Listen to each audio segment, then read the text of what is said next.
अस्पताल में एक एक्सीडेंट का केस आया। अस्पताल के मालिक डॉक्टर ने तत्काल खुद जाकर आईसीयू में केस की जांच की। अपने स्टाफ को कहा कि इस व्यक्ति को किसी प्रकार की कमी या परेशानी ना हो।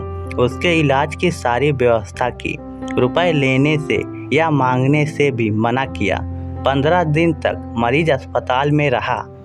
जब बिल्कुल ठीक हो गया और उसके डिस्चार्ज करने का दिन आया तो उस मरीज का बिल डॉक्टर के टेबल पर आया।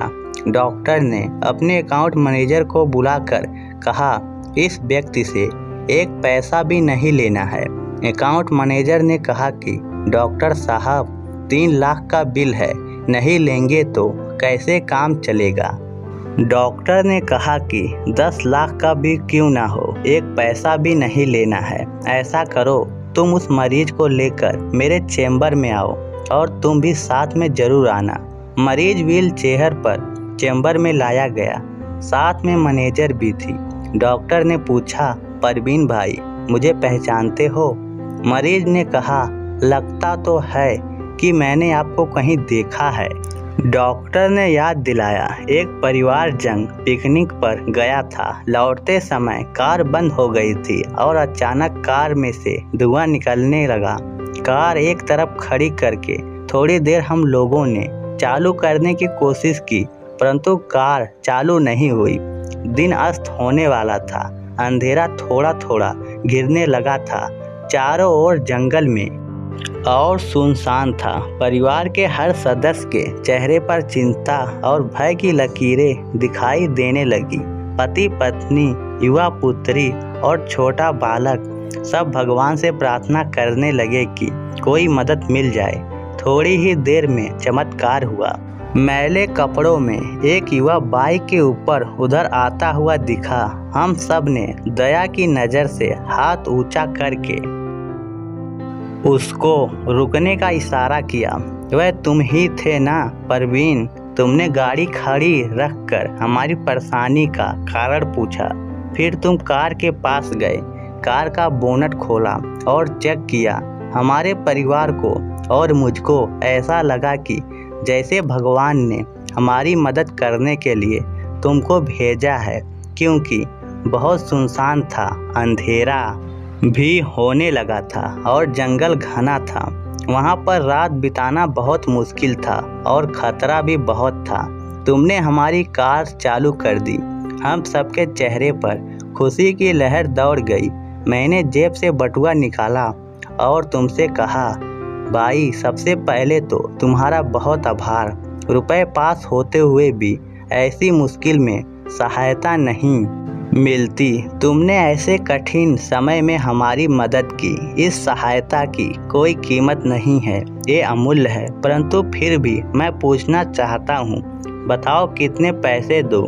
उस समय तुमने मेरे से हाथ जोड़कर कहा, जो तुमने शब्द कहे वह शब्द अब मेरे जीवन की प्रेरणा बन गए हैं। तुमने कहा, मेरा नियम और सिद्धांत है कि मुश्किल समय में बड़े व्यक्ति की मदद के बदले कभी पैसे नहीं लेता। मैं मुश्किल में पड़े हुए लोगों से कभी मजदूरी नहीं लेता। मेरी इस मजदूरी का हिसाब भगवान रखते हैं।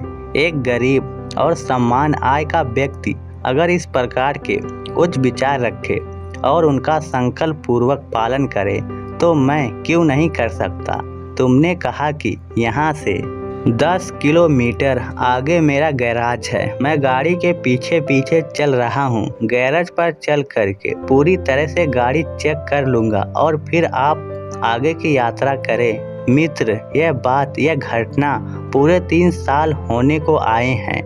मैं ना तुमको भूला ना तुम्हारे शब्दों को। मैंने भी अपने जीवन में वही संकल्प ले लिया। 3 साल हो गए, मुझे कोई कमी नहीं पड़ी, बल्कि मुझे मेरी अपेक्षा से भी अधिक मिला, क्योंकि मैं भी तुम्हारे सिद्धांत के अनुसार चलने लगा।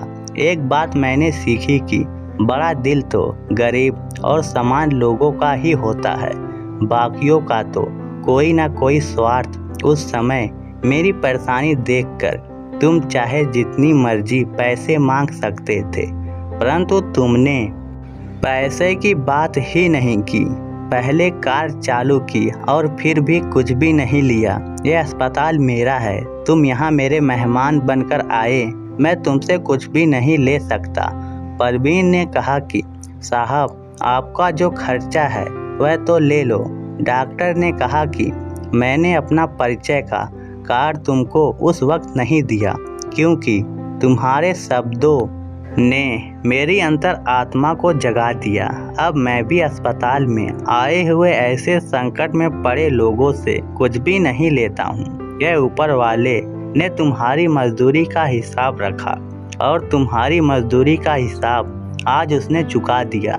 मेरी मजदूरी का हिसाब भी ऊपर वाला रखेगा और कभी जब मुझे ज़रूरत होगी ज़रूर चुका देगा।